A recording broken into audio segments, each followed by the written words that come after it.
Bismillahirrahmanirrahim. Imam Ali Al-Jurjani menyatakan yang disebut rezeki adalah pemberian karunia, baik dia konkret maupun abstrak. Nah, kalau demikian soalnya, belum pernah sesaat pun dalam hidup kita ini rezeki pernah berhenti. Belum pernah. Sejak kita bangun tidur sampai kita tidur lagi, kata Mbak Surip, sejak kita bangun tidur sampai kita tidur lagi, bahkan tidur itu sendiri rezeki dari Allah Subhanahu wa ta'ala. Nah, terhadap rezeki yang begitu banyak, yang kalau kita mau menghitung kita tidak akan pernah sanggup menghitungnya, Allah cuma minta satu, syukuri itu. Kalau kamu syukuri, aku tambah. Kalau kamu ingkar, tidak pandai bersyukur, awas, azabku itu pedih.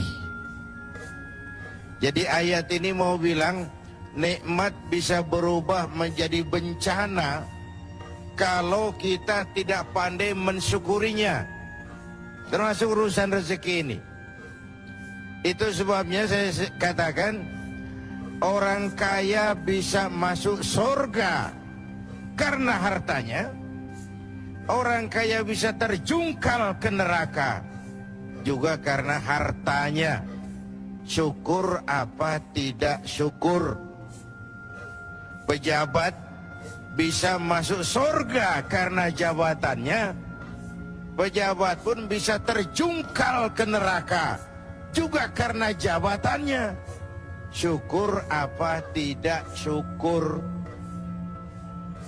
Orang alim itu bisa sampai ke surga karena ilmunya.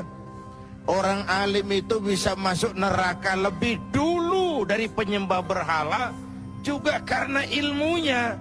Syukur apa tidak syukur. Bapak Ibu hadirin, lalu bagaimana mensyukuri suatu rezeki itu?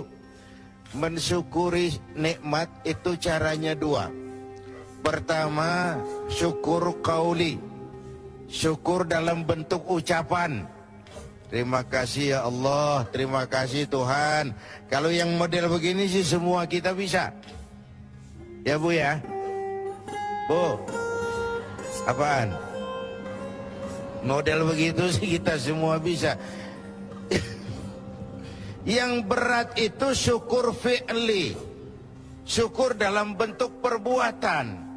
Apa syukur dalam bentuk perbuatan itu?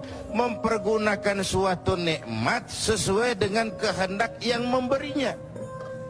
Itulah syukur yang sesungguhnya.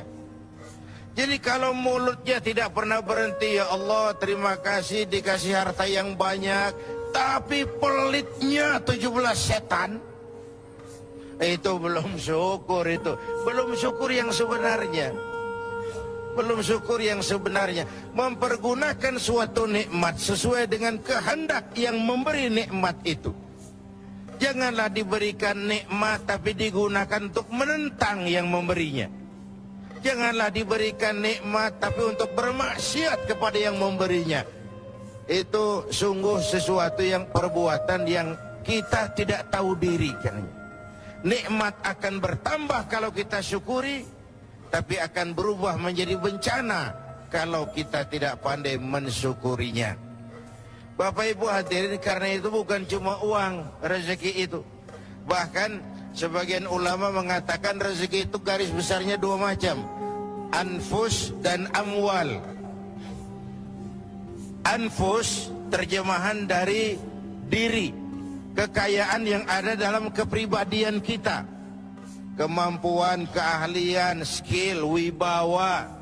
otoritas. Itu masuk dalam anfus.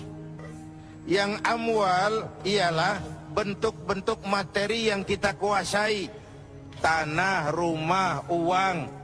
Amwal dan anfus itu harta. Tetapi dua-duanya bukan tujuan. Dua-duanya hanya sekedar alat untuk mencapai tujuan. Yang alat harus dijadikan alat. Kalau alat dijadikan tujuan, maka kita akan kehilangan tujuan yang sebenarnya. Ayo, saya mau tanya, ibu selama ini memperalat duit, apa duit yang memperalat ibu?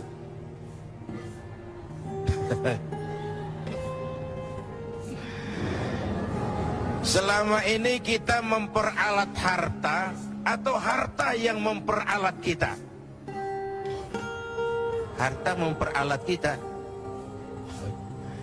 Yang lebih makro, selama ini kita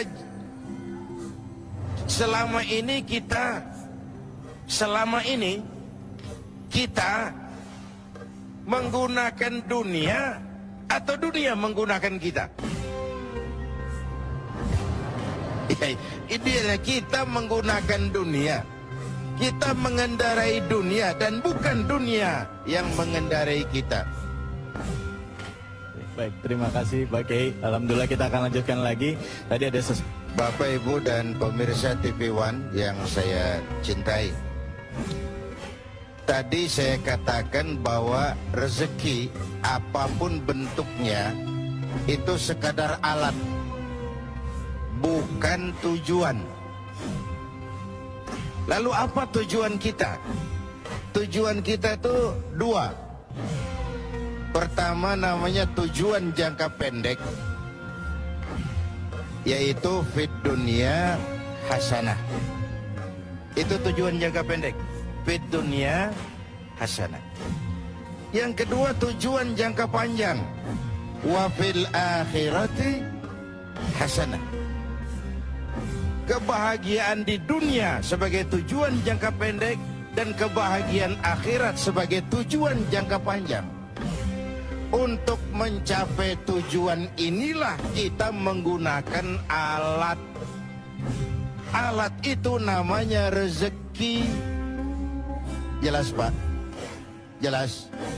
Jadi rezeki ini untuk tujuan jangka pendek harus mengantarkan kita mencapai fid dunya hasanah. Untuk tujuan jangka panjang dia harus mengantar kita wa fil akhirati hasanah. Kebahagiaan di dunia dan kebahagiaan di akhirat. Alatnya rezeki ini, pangkat dan jabatan, kemampuan dan kewenangan, harta dan semua kekuatan materi yang kita miliki untuk tujuan jangka pendek harus membangun fid dunya hasanah. Tujuan jangka panjang menciptakan wa fil akhirati hasanah. Jelas Bu? Jelas?